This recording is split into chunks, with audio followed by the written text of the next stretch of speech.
네, 할렐루야. 오늘도 하나님의 말씀 앞에 나오신 여러분을 주님의 이름으로 환영하고 축복합니다. 오늘 하루의 시작을 우리 하나님의 말씀으로 우리의 마음을 깨우는 복된 시간이 되기를 간절히 소원합니다. 오늘 우리에게 주신 하나님의 말씀은 여호수아 19장 24절부터 51절까지의 말씀입니다. 다섯 번째로 아셀 자손 지파의 각 가문의 몫을 결정할 제비를 뽑았다. 그들이 받은 땅은 헬갓과 할리와 베덴과 악삽과 알람멜렉과 아맛과 미살이며 서쪽으로는 갈멜과 시올림낫과 만난다. 거기에서 해 뜨는 쪽으로 벳다곤을 돌아서 북쪽으로 스볼론과 입다엘 골짜기를 만나고 베세멧과 느일엘에 이르러서 왼쪽으로 가브를 지나며 에브론과 르홉과 함몬과 가나를 거쳐 큰 시도네까지 이른다. 또 그 경계선은 남아 쪽으로 돌아서 요새화된 성읍 두로에까지 이르고 호사로 돌아서 악십 지방에 이르러 지중해가 그 끝이 된다. 또 움마와 아벡과 르홉이라는 22성읍과 그 주변 마을들이다. 이것이 아셀 자손의 지파가 그 가문을 따라 유산으로 받은 성읍과 그 주변 마을들이다. 여섯 번째로 납달리 자손 차례가 되어 납달리 자손의 각 가문의 몫을 결정할 제비를 뽑았다. 그 경계선은 헬렙과 사하나님의 상수리 나무로부터 아담이네겝과 얌느엘을 지나 락꿈까지이며 그 끝은 요단강이다. 또 그 경계선은 서쪽으로 아스노따보를 돌아서 그곳에서 훅곡에 이르고 남쪽으로는 스불론을 만나고 서쪽으로는 아셀을 만나며 해돋는 요단강 쪽으로는 유다와 만난다. 요새화된 성읍들로는 시딤과 세로와 함맛과 락갓과 긴네렛과 아다마와 라마와 하솔과 게데스와 에드레이와 에나솔과 이론과 믹다렐과 호렘과 베사낫과 벳세메스 이렇게 모두 19성읍과 그 주변 마을들이다. 이것이 납달리 자손의 지파가 그 가문을 따라 유산으로 얻은 성읍과 그 주변 마을들이다. 일곱 번째로 단 자손 지파의 각 가문의 몫을 결정할 제비를 뽑았다. 그들이 받은 유산의 경계선은 소라와 에스다올과 이르세메스와 사알라빈과 아얄론과 이들라와 엘론과 딥나와 에그론과 엘드게와 기프돈과 바알랏과 여훗과 브네브락과 가드리몬과 메알곤과 락곤과 욥바 맞은쪽 지역이다. 그러나 단 자손은 그들의 땅을 잃었을 때에 레센까지 올라가서 그 주민들과 싸워 칼로 쳐서 무찌르고 그곳을 점령하였다. 그들은 거기에 살면서 그들의 조상 단의 이름을 따라 레센을 단이라고 불렀다. 이것이 단 자손의 지파가 그 가문을 따라 유산으로 얻은 성읍과 그 주변 마을들이다. 이스라엘 자손이 이렇게 그들의 경계선을 따라 땅 나누기를 마친 다음에 그들은 눈의 아들 여호수아에게 자기들의 땅에서 얼마를 떼어 여호수아의 유산으로 주었다. 그들은 주님께서 말씀하신 대로 여호수아가 요구한 에브라임 산간 지방에 있는 성읍 딥낫세라를 그에게 주었다. 여호수아는 거기에 성읍을 세우고 그곳에서 살았다. 이것이 엘르아살 제사장과 눈의 아들 여호수아와 이스라엘 자손 지파의 족장들이 실로의 해막문 곧 주님 앞에서 제비를 뽑아서 나는 유산이다. 이와 같이 하여 땅 나누기를 모두 마쳤다. 네, 오늘 말씀을 보면 이스라엘의 땅 분배가 이제 19장에 와서야 끝이 나는 것을 우리가 볼 수 있습니다. 여호수아 19장은 스불론, 이사갈, 아셀, 납달리 지파에게 그런 땅이 기업으로 주어지는 장면을 자세하게 기록하고 있죠. 근데 오늘 우리가 이렇게 여전히 읽기 힘든 지명들의 이름을 왜 이렇게 자세하게 썼을까라는 생각을 우리가 할 수 있지만 성경이 땅 이름 하나까지 정확하게 기록한 이유가 있습니다. 첫 번째로 하나님이 주신 이 기업은 단순한 행정 처리가 아니라 하나님이 주신 언약의 성취이기 때문입니다. 여호수아 18장을 보면 땅의 분배를 위해서 제비를 뽑을 때 누구 앞에서 제비를 뽑았나요? 하나님 앞에서, 주리 하나님 앞에서 제비를 뽑았다고 반복해서 말하는 것을 우리가 알 수 있습니다.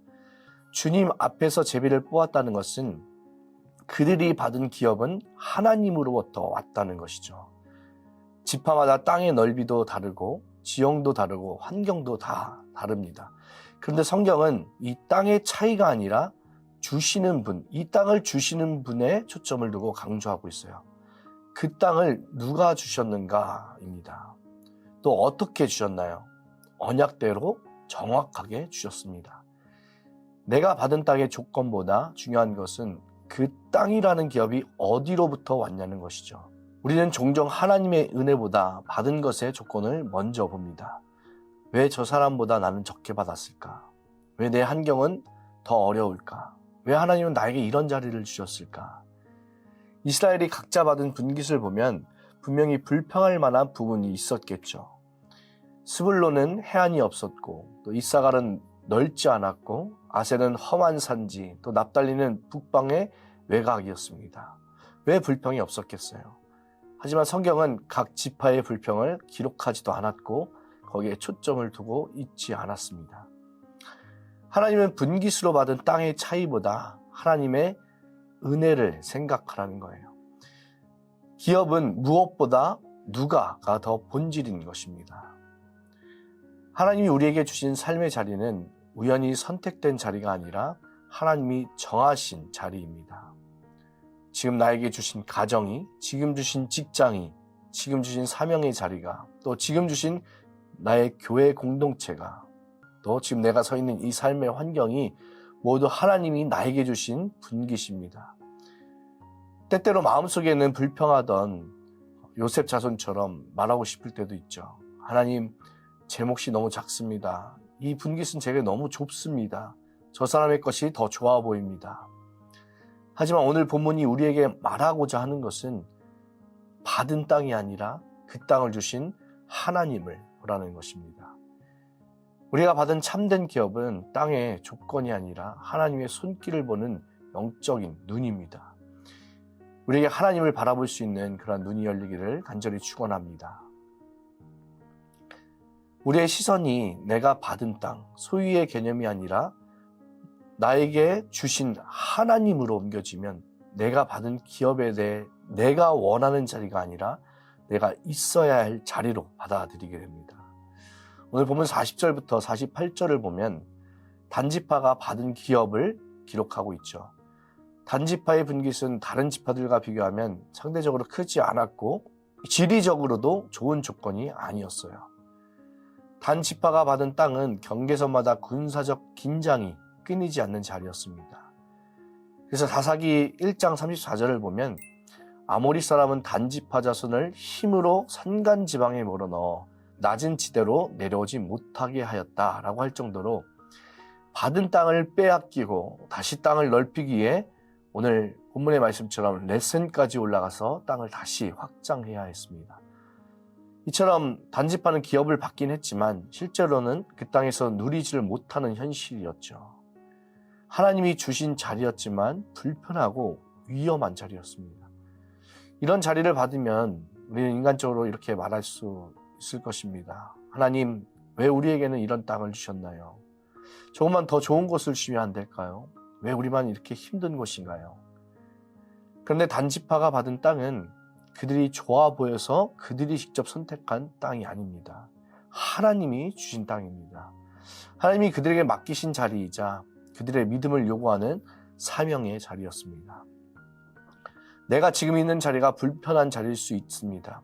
헌신하는 자리, 내 것을 취하지 않고 섬겨야 하는 자리와 같이 교회 안이나 밖에서의 나의 역할을 생각해 볼 때 이 자리는 내가 선택한 자리가 아니라 하나님이 우리에게 기업으로 주신 자리일 수 있습니다. 단지파가 원래 받은 기업을 누리지 못하고 결국 북쪽 네센까지 올라가 새 땅을 개척하게 되는 것은 도망쳐야 하는 현실의 문제를 이야기하는 것이 아니라 하나님이 그들을 더 넓은 자리로 이끄시는 하나님의 주권의 역사입니다. 하나님이 주신 기업은 내가 원하는 자리가 아니라 사명으로 여기며 믿음으로 싸워야 하는 자리입니다. 내가 원하는 자리가 아닌 내가 있어야 할 자리로 하나님은 우리를 인도하십니다. 하나님은 그 자리에서 우리의 믿음을 세우실 줄로 믿습니다. 오늘 본문을 통해서 이스라엘의 땅 분배가 완료되는 것을 보면서 오늘 본문 마지막 51절을 보면 이것이 곧 주님 앞에서 제비를 뽑아서 나눈 유산이다 라고 하며 땅 분배의 끝을 맺습니다. 이스라엘이 받은 땅은 땅의 크기나 조건이 아니라 하나님 앞에서 받은 땅이라는 것을 강조하는 것이죠. 다시 말하면 이스라엘이 받은 기업의 본질은 땅이 아니라 하나님과의 관계입니다. 오늘 우리가 받은 자리와 우리에게 맡겨진 역할, 또 주어진 환경은 우연으로 내게 주어진 것이 아니라 하나님께로부터 받은 것들입니다. 그래서 기업을 누린다는 것은 편안한 환경을 살아가는 것이 아니라 그 자리에서 하나님과 동행하는 삶을 살아가는 것입니다. 하나님과의 관계를 통해서 그 기업을 바라보는 믿음의 눈이 열릴 때 오늘 단지파처럼 불편한 자리도 사명으로 보여지고 요셉처럼 불평하던 마음이 감사로 바뀔 수 있습니다. 오늘 말씀을 통해서 주님께서 우리에게 주시는 말씀은 바로 이것입니다. 내가 너의 기업이다. 이 고백이 우리의 고백이 되고 또 내게 주어진 자리를 믿음으로 볼 수 있는 우리 모두가 되기를 간절히 축원합니다. 기도하겠습니다. 살아계신 아버지 하나님 감사합니다. 우리에게 많은 것들을 허락하신 그 주님의 은혜를 바라볼 수 있는 은혜를 주시기를 원합니다. 모든 것이 주님께로부터 왔음을 고백하며 우리에게 주어진 지금의 현실을 바라보기보다 우리가 주님만을 바라볼 수 있는 믿음 더하여 주시옵소서. 다른 것을 보면 우리가 불평할 것들이 너무나 많습니다. 주님께서 우리의 기업임을 우리가 믿음으로 고백하며 나아갈 때 불편한 자리도 사명으로 여겨지는 은혜를 더하여 주시옵소서. 불평거리들이 감사로 바뀌는 은혜를 더하여 주시옵소서. 주님께서 허락하신 자리에서 우리가 날마다 동행하는 그런 복된 아버지 하나님 인생 될 수 있도록 주님께서 인도하여 주시옵소서. 이 모든 말씀 감사드리며 예수님의 이름으로 기도드립니다. 아멘.